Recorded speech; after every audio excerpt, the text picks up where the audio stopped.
most business transactions were being conducted by men. That was just the nature of that society, okay? And in that context, sometimes, even if women were present, they weren't paying attention. They weren't part of the deal. So now there's a court ruling, and you're bringing a woman who's saying, yeah, I was there, I think that's what they said, or she gets nervous. So Allah said, women, if they, in a sense, understood, if they don't have the background, there should be another one to help them in case they get confused.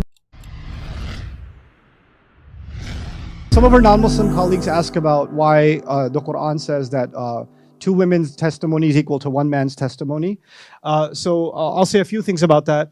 Let's start with our hadith tradition. In our hadith tradition, one of the most learned from a hadith come from Aisha radiallahu anha, who is one woman, and she's testifying that she heard the Prophet say, and especially sallallahu alaihi wasallam, in situations where there's nobody else around, it's just her and her husband, right? So if the Muslims thought that the testimony of a woman across the board is only half that of a man, then we would have to apply that to the mother of the believers too, and like Aisha radiallahu ta'ala anha. So that would be a problem.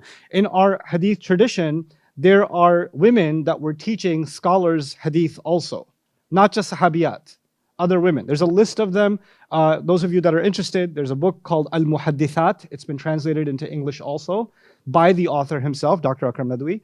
He collects a list of, I think, 2,500 Islamic scholars, women across Islamic history, whose testimony in report collection is something that's part of our tradition, right? So the idea that somehow Muslims thought that women's testimony is half that of a man, it doesn't hold true historically.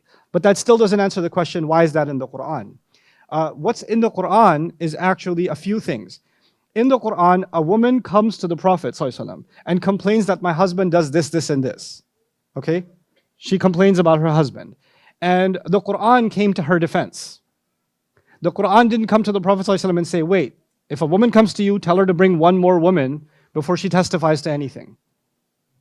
You don't see that in the Quran. You actually see a one woman saying something and it's completely acceptable. In fact, acceptable to Allah Himself. Acceptable to Allah Himself. So already within the Quran, you're seeing that this is not a consistent rule. Now let's zoom in on the ayah itself. The ayah is actually talking about witness intimidation. It's talking about two things, witness intimidation, and it's talking about prior knowledge. So what happened in Arabian society, you might know the vast majority of people were not literate. The vast majority of people did not know how to write and read and write. That was a minority. And in that ayah, in that same ayah, this is the longest ayah of the Quran, in that ayah, Allah made it a responsibility for the few people who know how to read and write to show up when a loan document is being signed so they can take dictation from both sides. It's kind of like jury duty, right? So it's because the citizen's responsibility to provide this public service, right? And it's the same, or it's not like being drafted in the military, but being drafted for public service because you're one of the few people that is able to provide this public service. Okay, فَلْيَكْتُبْ مِمَّا عَلَّمَهُ اللَّهُ. From what Allah has taught them, that person should document. Fine. So now we're talking about the minority situation where only some people are capable of documenting these kinds of things. Now, the next component of that is most business transactions were being conducted by men. That was just the nature of that society, okay? And in that context, sometimes, even if women were present, they weren't paying attention. They weren't part of the deal. So now there's a court ruling, and you're bringing a woman who's saying, yeah, I was there, I think that's what they said, or she gets nervous. So Allah said, women, if they, in a sense, understood, if they don't have the background, there should be another one to help them in case they get confused. Now the other thing is, the ayah never said if they forget. It didn't say أَن تَنْسَى إِحْدَاهُمَا فَتُذَكِّرَ إِحْدَاهُمَا الْأُخْرَى. It said أَن تَضِلَّ إِحْدَاهُمَا. If one gets confused, if one gets lost, the other can remind her. So being confused is not the same as being forgetful. Here's another interesting component, witness intimidation. Tadilla can also be used as a woman's being told, hey, if you testify, then it's not going to be good for you. You know what I'll do, or you know what can happen to you. So because they were in a greater threat, or when you leave this place, you'll see what's going to happen. So Allah essentially kind of provided somewhat of a cover by having two women come and testify in those kinds of situations, meaning two women are being pulled into court. If you can't just pull one woman into court, Two have to come. If you can't come up with two, then don't bother them. Right? So it's easier to draft men into get a letter that they have to have a court appearance. And it's twice as hard for a woman to be called into a court appearance, actually. So that's the original context of the ayah in question. It can, in some societies, yeah, I think in some societies it can. And I think its application can be used in the context of witness intimidation.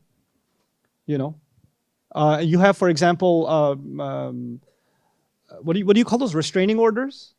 Right, restraining orders, right? It's usually not men that are getting restraining orders from women. That happens too, but it's most of the time women getting restraining orders from men, right? It's the other way around. So there's a physical danger. It was an interview I was listening to from a police officer, a female police officer, who carries extra weapons, right? She has like a knife in her sock, and she has like all kinds of stuff. And she was like, look, the fact of the matter is, as a female as the female of the species, I'm walking around next to people that are potentially capable of killing me with their bare hands.